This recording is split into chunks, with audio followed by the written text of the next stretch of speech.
तो बहुत बहुत स्वागत है दोस्तों फिर से एक नई वीडियो में। तो मैं अखिलेश कुमार साहू आप लोगों का बी स्टूडेंट क्लासेस आपके ही चैनल में बहुत बहुत हार्दिक स्वागत करता हूं।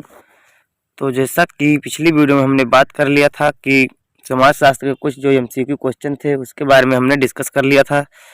तो उसी से रिलेटेड आज हम लेकर आए हैं एक महासंग्राम वीडियो, जो कि कम से कम 100 से ही ज़्यादा क्वेश्चन है जो इंक्लूड किए हैं। उसमें से 100% गारंटी के साथ कम से कम 20 क्वेश्चन आने वाले हैं। तो चलिए बिना देरी के वीडियो स्टार्ट करते हैं। अगर आपने अभी तक हमारे वीडियो को लाइक नहीं किया तो वीडियो को लाइक कर दें, चैनल पर नए हैं तो चैनल को सब्सक्राइब कर दें। तो चलिए शुरू करते हैं।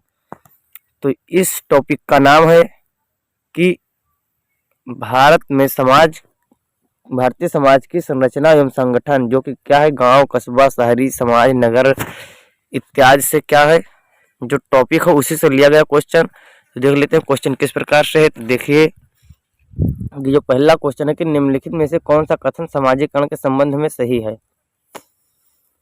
तो कौन सा कथन सही है कि भूमि ग्रहण की प्रक्रिया, तो जो भूमि मतलब सामाजिकरण के संबंध में, जो समाज का जो एकीकरण होता है उसके संबंध में कौन सा कथन सही है। जो क्या है कि चुनाव प्रक्रिया है तो ये भी नहीं सही है।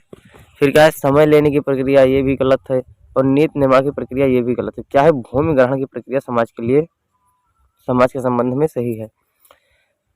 फिर क्या है कि ऑल इंडिया मुस्लिम लीग की स्थापना कब हुई थी। तो दोस्तों आप लोगों को बता दें कि जो ऑल इंडिया लीग की स्थापना हुई थी वह कब हुई थी। तो वह हुई थी 1906 ईस्वी में हुई थी। तो बहुत ही इंपॉर्टेंट क्वेश्चन है, अभी 2023 में आया है सेकंड सेमेस्टर में। ये सेकंड सेमेस्टर की क्लास है। एमसीक्यू क्वेश्चन मैं आप लोगों के लिए ऑलरेडी अपलोड करता रहता हूँ। पिछली वीडियो अगर आपने नहीं देखी तो पिछली वीडियो भी देख सकते हैं। वहाँ पर हमने शायद 3-4 चैप्टर को कंप्लीट करवा दिया। इसके बाद नेक्स्ट वीडियो में भी अगला कंप्लीट करवा दूंगा। जिन लोगों का एग्ज़ाम हो रहा है वो हमें अपडेट करते रहें हमारे व्हाट्सएप ग्रुप से, ताकि पता चले कि हाँ किस स्टूडेंट का कौन सा सब्जेक्ट है, ताकि उन लोगों की हेल्प हो सके। तो फिर देखते हैं नेक्स्ट क्वेश्चन की कास्ट इन इंडिया पॉलिटिक्स पुस्तक किसने लिखी है। तो क्या है कि कास्ट इन इंडियन पॉलिटिक्स जो पुस्तक है वो किसने लिखी थी। तो वो लिखी थी रजनी कोठारी ने। फिर क्या है कि उत्तर प्रदेश के किशनगढ़ी गांव का अध्ययन किसने किया था। तो जो किशनगढ़ी गांव था उसका अध्ययन किसने किया था, मैकिम मैरियट ने किया था। देख लेते हैं नेक्स्ट क्वेश्चन। जो 5 नंबर का क्वेश्चन है वह है कि caste and communication in an Indian village पुस्तक के लेखक कौन है। तो इसके लेखक कौन है, तो इसके लेखक है फेयर चाइल्ड जी है। फिर क्या है, गाँव को जीवन विधि के रूप में किसने परिभाषित किया है। बहुत ही अच्छा क्वेश्चन है कि गाँव जो है वो जीवन की विधि है। गाँव को जीवन की विधि किसने प्रस्तुत किया है। तो यह प्रस्तुत किया है कि एम.एन. श्रीनिवासन ने। बहुत ही अच्छा किया है कि जो गांव है वो जीवन जीने की बहुत ही इम्पोर्टेंट है, मतलब बहुत ही उत्तम विधि है। क्योंकि जो गांव है वहाँ पर हमें खुली हवा, हरियाली इत्यादि सब कुछ पर्याप्त मात्रा में मिलता रहता है। फिर देखते हैं कि एस.सी. दुबे ने गांव के वर्गीकरण को कितने आधार पर प्रस्तुत किया था। तो ये उन्होंने किया था कि छः भागों में या छः आधार पर प्रस्तुत किया था। फिर क्या है, इंडिया विलेज पुस्तक के लेखक कौन है। जो इंडिया विलेज है, इंडिया विलेज, इस पुस्तक के लेखक कौन है, एम.एन. श्रीनिवासन दास है। फिर क्या है, ग्राम नगर सर्वप्रथम किसने प्रयोग किया था। जो ग्राम नगर जो शब्द है यह सर्वप्रथम किसने प्रयोग किया था। तो इसको प्रयोग किया था गाल्पिन ने। फिर क्या, पीपुल ऑफ इंडिया पुस्तक के लेखक कौन है। तो यह आप लोगों को पता होगा कि इसके लेखक कौन है, रिजले। फिर क्या, द इंडियन विलेज पुस्तक के लेखक कौन है। इसके लेखक हैं एस.सी. दुबे। दोस्तों आप लोगों को मैं बता दूं कि जो परिभाषाएं हैं और जो जो पुस्तक महान विद्वानों ने लिखा है उसको आप लोगों को अच्छे से याद रखना है कि किस पुस्तक को किस महाविद्वान ने लिखा है। क्योंकि ये अधिकतर इम्पोर्टेंट क्वेश्चन है, ये अधिकतर पूछा जाता है। देख लीजिए ये जितने क्वेश्चन है सभी आए हैं सिद्धार्थ यूनिवर्सिटी में, और सिद्धार्थ यूनिवर्सिटी के साथ साथ अन्य सभी यूनिवर्सिटियों में भी आता रहता है। आप लोग कमेंट करके बता दें कि किस यूनिवर्सिटी से है, उस यूनिवर्सिटी का हो सकेगा तो हम क्वेश्चन पेपर प्रोवाइड कर देंगे। तो चलिए देखते हैं कि 12 नंबर क्वेश्चन क्या है कि भारत की समुद्री सीमा कितनी लंबी है। तो भारत की जो समुद्री सीमा है वो 7516.6 किलोमीटर लंबी है। फिर क्या है कि कौन ग्रामीण समाज की विशेषता नहीं है। तो दोस्तों ये देख लीजिए, जो बुक रहती है प्रिंटेड, बहुत ही बेकार प्रिंटेड है। देख लीजिए इसमें क्या दिया गया है कि समझा, आप लोग को शायद दिख रहा होगा कि समझा दिखाई दे रहा है, लेकिन क्या है समाज। ऐसे जो त्रुटियां होती रहती है उसके लिए मैं क्षमा चाहता हूँ। तो बुक से इससे हो जाता है। तो चलिए देखते हैं। तो ग्राम के समाज की विशेषता क्या नहीं है, आधुनिकता नहीं है, क्योंकि ग्राम समाज में क्या होता है, उसमें आधुनिक जो मॉडर्न युग का जीवन है वह जीवन जीने की नहीं होती है। फिर क्या है, औद्योगिकरण, गांव में कोई कारखाने नहीं होते, कोई औद्योगिक काम नहीं होता है। और व्यक्तिवाद, एक दूसरे से वाद विवाद की भी विशेषता नहीं होती, इसलिए क्या है ये सभी इसमें नहीं पाए जाते हैं।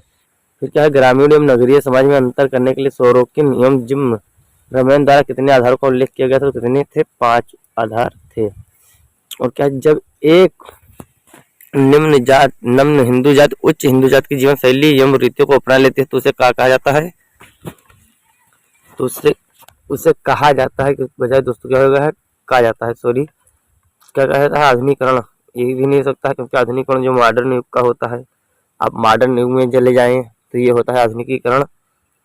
ठीक है, पश्चिमीकरण ये भी नहीं होता है, संस्कृतिकरण, हाँ, संस्कृति को अपना लेता है तो इसी को क्या कहते हैं, संस्कृति, ना कि परंपरा। परंपरा तो एक अपनी सभ्यता के अनुसार होती है।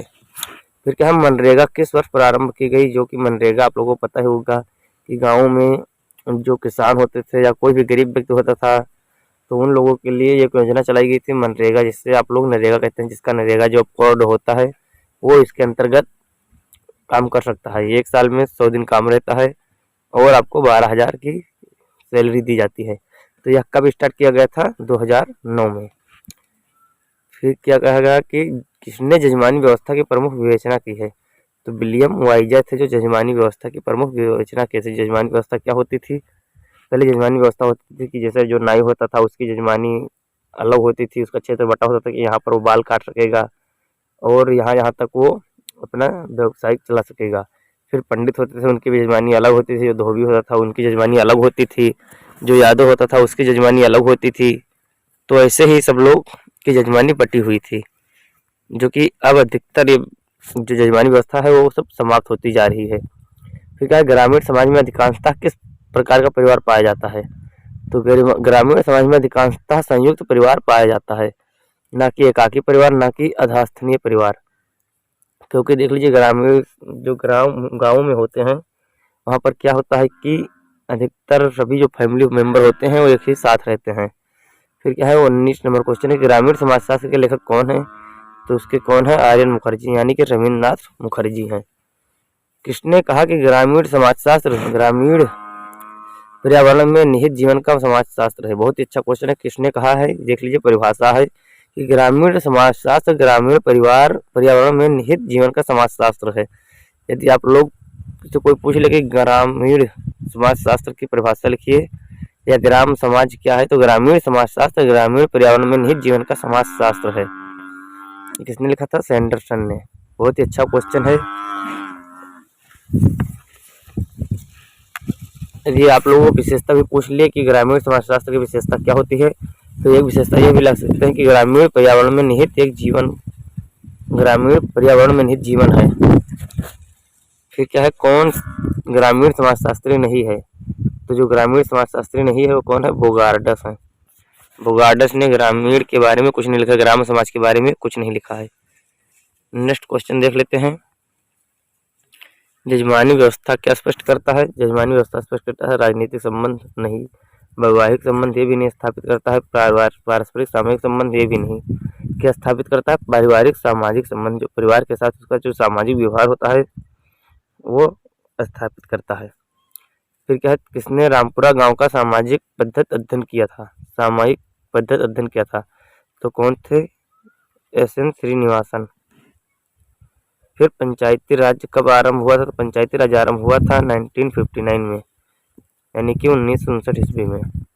फिर भूदान आंदोलन का संबंध है किससे, आचार्य विनोबा भावे से, आचार्य विनोबा भावे से। दोस्तों मैं सभी क्वेश्चनों को डिस्क्राइब नहीं कर सकता हूँ क्योंकि वीडियो बहुत ही लंबी हो जाएगी। 100 क्वेश्चन में कम से कम 1 घंटे लग जाएंगे। देख लीजिए अभी 26 क्वेश्चन तक नहीं पहुँचे हैं और हमारी 10 मिनट की वीडियो हो चुकी है। तो देख लीजिए कि ग्रामीण नगरीय प्रवचन के कारण कौन से कारण हैं। तो जो ग्रामीण नगरीय प्रवचन के कारण है वो निर्धनता भी है। प्रवचन यानी कि जो उसे दबाए रखे हुए आगे नहीं बढ़ने दे रही है, उसे विकसित नहीं होने दे रही। तो कौन सी है?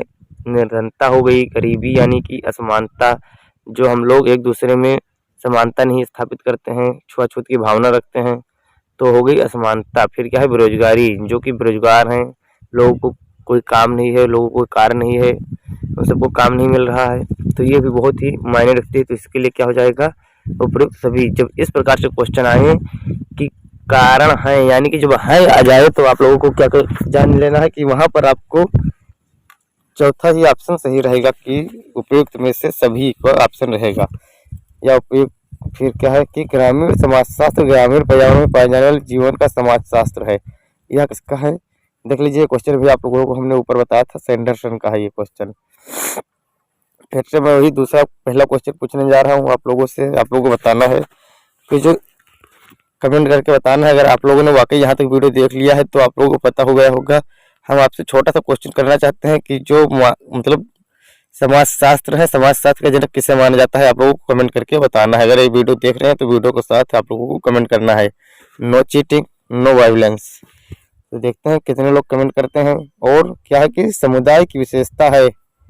समुदाय की क्या विशेषता है? तो देख लीजिए, विशेषता पूछा जाता है तो समुदाय क्या होता है? एक बड़ा आकार होता है, यानी कि एक निश्चित क्षेत्र में होता है, बहुत बड़े आकार में फैला होता है, वहीं पर बसे होते हैं सब लोग।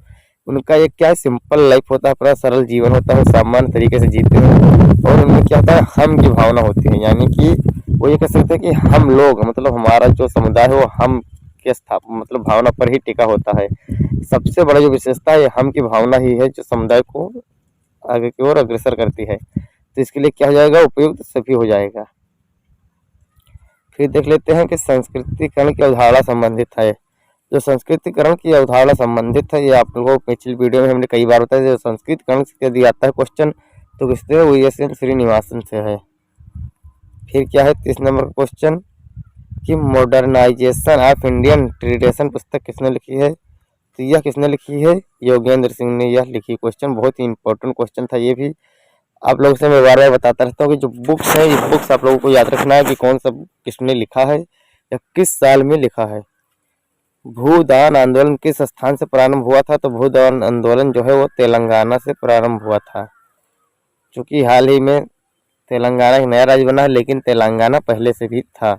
फिर क्या है? सामुदायिक विकास योजना का आरंभ हुआ है। जो सामुदायिक विकास योजना है, जो समुदाय से होते हैं और उनके विकास का जो योजना हुआ है, शुरुआत हुई है कि उनके उत्थान को लेकर जो कार्य चलाया गया है, कार्यशैली जारी हुई है, वो कब से हुई है? तो वह सन 1952 ईस्वी से हुई है। फिर देख लेते हैं दोस्तों, तो विस्तृत परिवार को अन्य नाम से जाना जाता है। जो विस्तृत परिवार होता है उसको अन्य किस नाम से जाना जाता है? तो विस्तृत परिवार को अन्य नाम से जाना जाता है। वह नाम क्या होता है? संयुक्त परिवार।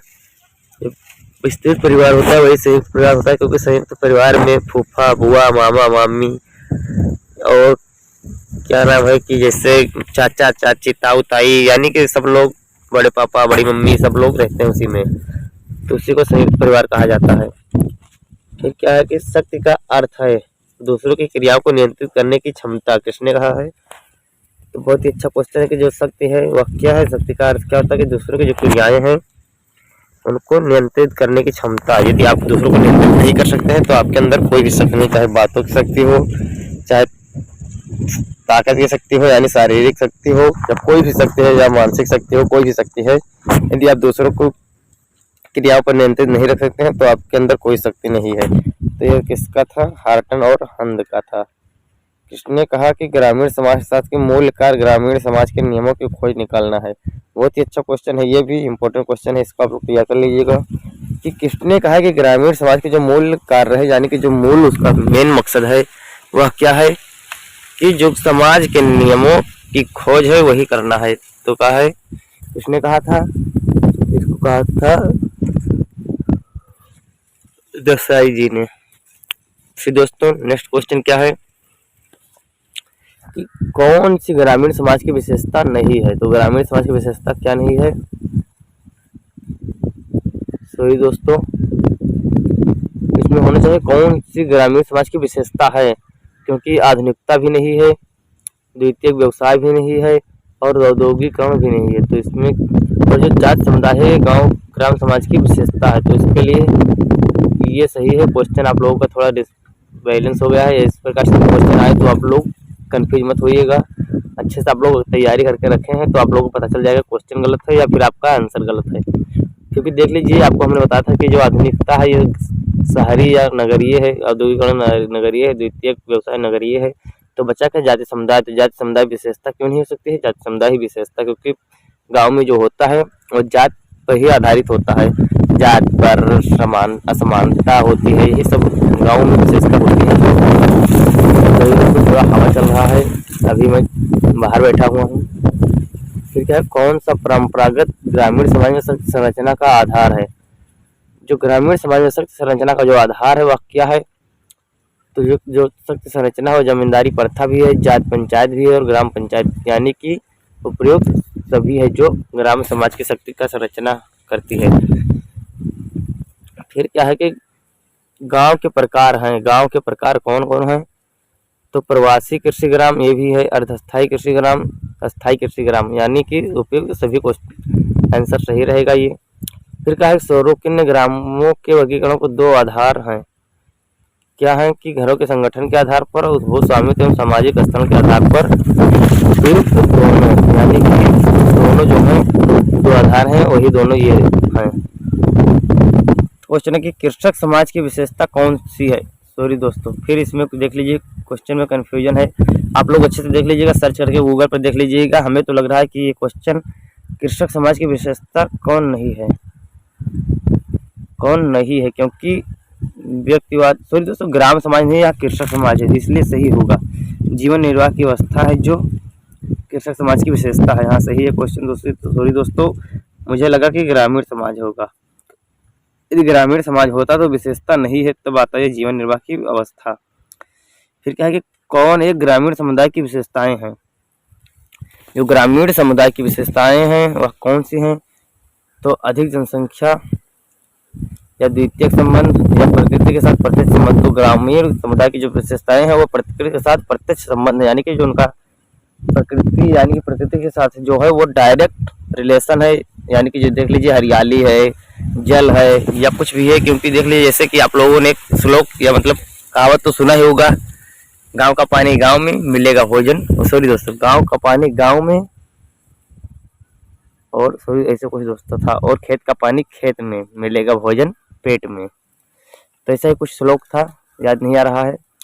तो इसी कारण लिखा गया कि जो उसका प्रकृति के साथ पूरा बहुत ही गहरा संबंध है। आप लोग देख लीजिए कि ताज़ी हवा, ऑक्सीजन के साथ, और धुआं रहित, यानी कि जो प्रदूषण रहित हवा मिलती है, और स्वच्छ जल मिलता है, और हरियाली चारों तरफ रहती है। तो यानी कि सब कुछ जो होता है वह जो प्रकृति की जो सब कुछ देन है वह गांव में ही पाई जाती है। तो इसीलिए क्या कहा गया है कि सब ग्रामीण समुदाय की विशेषता जो है प्रकृति के साथ प्रत्यक्ष संबंध है। फिर क्या है, ऑस्कर लेविस ने किस गांव का अध्ययन किया था, तो ऑस्कर लेविस थे जो हरिपुर गांव का अध्ययन किया था।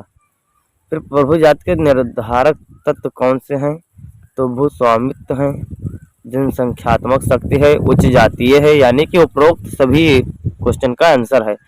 फिर है क्या, पंचायती राज्य का कार्यकाल क्या है, तो ये देख लीजिए, जैसे कि आप लोग पॉलिटिकल साइंस पढ़ रहे हैं तो आप लोगों को पता होगा कि कोई भी यदि राज्यकाल चलता है तो कितने राज्य का कार्यकाल चलता है, वो कितने दिन तक चलता है, तो 5 साल तक चलता है। तो दोस्तों यहाँ पर साल नहीं लिखा गया है कि 5 साल, केवल 5 लिख दिया गया है, लेकिन आप लोग साल ऐड कर देना, देख लेना कि 5 साल तक पंचायती राज्य कार्यकाल चलता है। फिर क्या है कि ग्रामीण समाजशास्त्र नाम के लेखक कौन है, नाम की पुस्तक जो है उसके लेखक कौन है, तो कौन है, आर्यन मुखर्जी हैं। फिर क्या है, ग्रामीण रोजगार योजना का आरंभ किया गया था।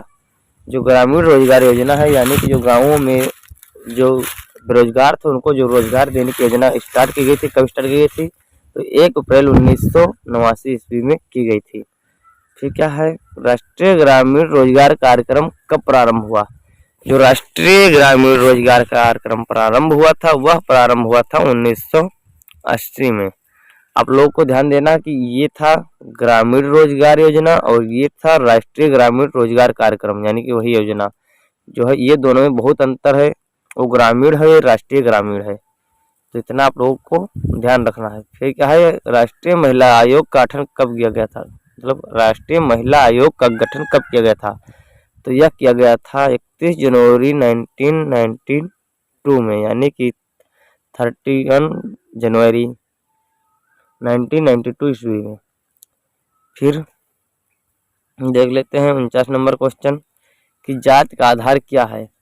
तो जाति का आधार आप लोगों को पता ही होगा, जाति का आधार क्या है। जाति हम किससे स्पष्ट करते हैं, किस जाति का है, जिस जाति में वह जन्म लेता है उसी के आधार पर वह उसी जाति का हो जाता है। यदि वह हिंदू जाति में जन्म लिया तो हिंदू हो गया हिंदू में, यदि वह यादव जाति में जन्म लिया तो यादव हो गया, साहू जाति में जन्म लिया तो साहू हो गया, यानी कि यह शुक्ला जाति में जन्म लिया शुक्ला हो गया, मिश्रा जाति में जन्म लिया मिश्रा हो गया। तो इसी के अनुसार ना कि उसके वर्ग से, ना कि उसके रंग से और ना कि क्रम से उसकी जाति को पहचाना जाता है। क्या उसके जिस जाति में उसकी जन्म होती है उसी जाति का वह व्यक्ति पहचाना जाता है। फिर क्या है, भारतीय ग्राम किसने लिखा है? जो भारतीय ग्राम पुस्तक वह किसने लिखा है? तो उसको लिखा है श्याम चरण दुबे जी ने। फिर क्या है, द ग्रामर ऑफ साइंस पुस्तक के लेखक कौन है? तो द ग्रामर ऑफ साइंस जो पुस्तक है इसके लेखक कौन है? Karl Pearson. फिर देख लेते हैं नेक्स्ट क्वेश्चन की, कृषक और ग्रामीण समाज प्रायः पर्यायवाची शब्द हैं, यह कथन है किसका? तो सर स्मिथ का।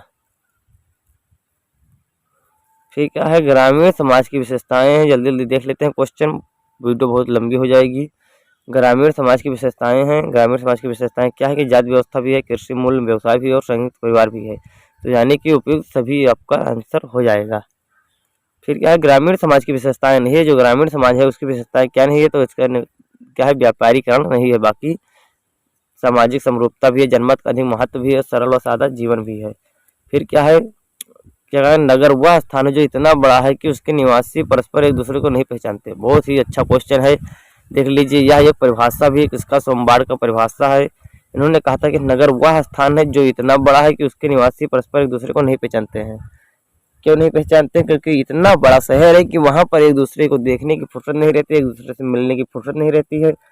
सभी लोग अपने अपने कामों पर, अपने अपने बिजनेस पर ज़्यादा फोकस रखते हैं, इसीलिए वो एक दूसरे से रिलेटेड नहीं होते। इसीलिए उसमें क्या कहा गया है कि जो इसे क्या है कि प्राथमिक संबंध इसमें नहीं पाया जाता, इसमें द्वितीयक संबंध या द्वितीयक समूह के अंतर्गत ये सब आते हैं। फिर क्या है कि नगर की विशेषता क्या है? तो नगर की विशेषता है अधिक जनसंख्या है, विभिन्न सांस्कृतिक क्षेत्र हैं और औपचारिक संबंध है, यानी कि वे एक दूसरे के प्रति ज़्यादा जागरूक नहीं रहते हैं, इसी को औपचारिक संबंध कहा जाता है। और विभिन्न वहाँ पर अनेक प्रकार के सांस्कृतिक क्षेत्र हैं, यानी कोई एरिया जो है वह अन्य प्रकार के सांस्कृतिक है, कई प्रकार के। और जनसंख्या है जो बहुत ही अधिक सघन है, बहुत ही अधिक मात्रा में पाई जाती है। तो ये सब क्या है? तो ये उपयुक्त सभी ये सब क्या है? नगर की विशेषताएं हैं। फिर क्वेश्चन है कि नगर की विशेषता नहीं है, जो क्या है, नगर की विशेषता नहीं है। तो नगर की विशेषता क्या है? नगर की विशेषता नहीं है सामाजिक गतिशीलता, तो ये भी है, और एकांकी परिवार ये भी है, श्रम विभाजन ये भी है। क्या है? तो नहीं है वो सरल और सादा जीवन, क्योंकि यहाँ पर ये लोग सरल व सादा जीवन नहीं अपनाते हैं। ये लोग अपना मेंटेन से रहते हैं और एकदम मॉडर्न युग के ज़माने के जैसे व्यवहार करते हैं। देख लेते हैं, 3 क्वेश्चन और बचे हैं। इसके साथ नेक्स्ट वीडियो में भी हम प्रोवाइड करेंगे जो वीडियो। आप लोगों को यदि पीडीएफ चाहिए तो पीडीएफ का लिंक डिस्क्रिप्शन में, आप लोग वहां से डाउनलोड कर लीजिए। यदि आप लोगों ने वाकई में यहाँ तक वीडियो देख लिया है तो आज आप लोगों को फेल होने से, मतलब सॉरी दोस्तों, पास होने से कोई नहीं बचा सकता, कोई भी फेल नहीं कर सकता है आपको। और आप लोग जुड़ जाइए हमारे व्हाट्सएप ग्रुप से और अपना बताते रहे कि कौन सा एग्जाम है और जल्द, जिससे मैं आप लोगों की हेल्प कर सकूँ। देख लीजिए, समाज शास्त्रियों में ग्रामीण समुदाय के ऐसे बड़े क्षेत्रों में रखने की प्रवृत्ति बढ़ रही है जिसमें समस्त अथवा अधिकतर प्रमुख मानवीय हितों की पूर्ति होती है। कथन है, क्या कहा गया है कि समाज शास्त्रियों में ग्रामीण समुदाय के ऐसे बड़े क्षेत्रों में रखने की प्रवृत्ति बढ़ रही है जिसमें समस्त अथवा अधिकतर प्रमुख मानवीय हितों की पूर्ति होती है। जो समुदाय है ऐसे बड़े समुदाय क्षेत्र में रखने की प्रवृत्ति हो रही है जिसमें क्या होता है कि मानवीय हितों की पूर्ति होती है। तो किसने कहा था? ये कहा था सिम्स ने। बहुत ही अच्छा क्वेश्चन ये भी है। फिर क्या है, गांव उदाहरण है। गांव किसका उदाहरण है? ये समूह का नहीं है। समिति का ये भी नहीं। समिति और समूह तो बाद में बनाए जाते हैं, संस्था ये बाद में भी बनाई जाती है, लेकिन जो समुदाय है ये एक निर्माण किया जाता है। जब लोग इकट्ठा होते हैं, रहने लगते हैं, तो वहीं पर जहाँ पर वो लोग रहते हैं वहीं क्या है कि एक गांव बन जाता है। फिर क्या है, गांव का उदाहरण है एक। राष्ट्र का ये भी नहीं। समुदाय, समिति और क्षेत्र। सॉरी दोस्तों, देख लीजिए, फिर इसमें समुदाय के बजाय कोई दूसरा कर देना चाहिए था, क्योंकि इसमें दोनों सही हो गए। क्षेत्र भी सही है और समुदाय भी सही है। तो इसमें हम लोग आपको क्या बता दें कि क्या होना चाहिए, आप लोग देख लेना। बहुत ही कंफ्यूजन वाले कुछ कुछ क्वेश्चन रहते हैं। तो इसी के साथ दोस्तों वीडियो समाप्त होती है। आई होप वीडियो आप लोगों को पसंद आया होगा। वीडियो पसंद आया है तो वीडियो को लाइक कर दे, चैनल पर नए तो सब्सक्राइब कर दे। चलिए मिलते हैं नेक्स्ट वीडियो में, तब तक के लिए जय हिंद, जय भारत।